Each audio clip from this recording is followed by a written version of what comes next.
in the green after nearly going bankrupt, and our population has rebounded. However, we need to change our course from surviving to thriving.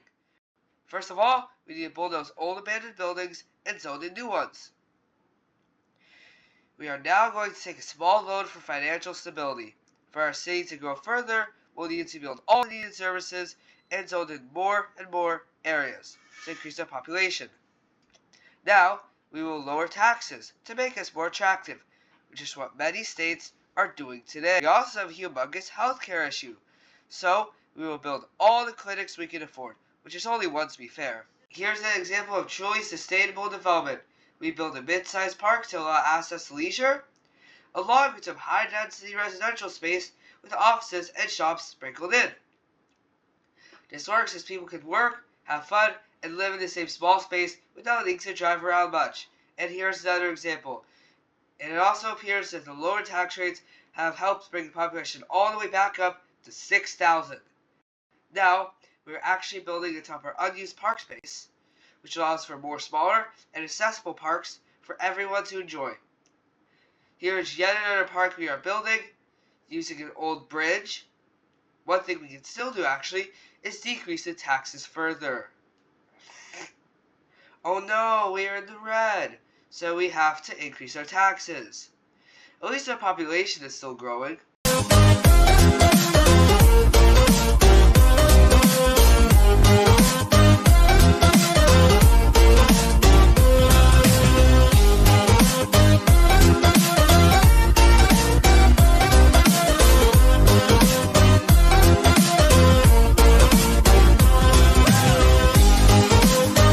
We will continue to use our sustainable setup to zone even more areas.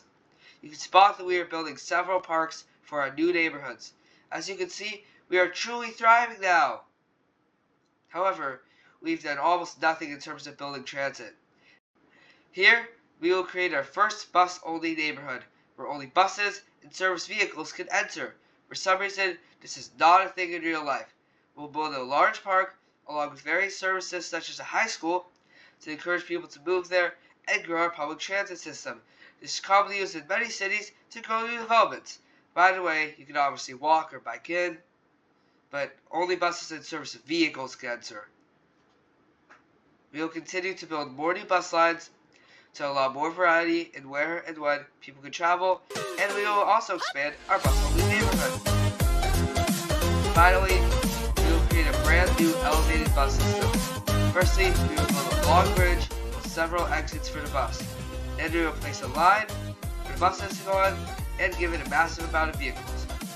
Systems like this are actually common in many areas of the world, but the unique thing about ours is that it'll have exits instead of requiring people to use elevators or escalators like subways and elevated rails do, which will increase our accessibility. Finally, we will build some more zoning and a mid-sized park to help grow the area.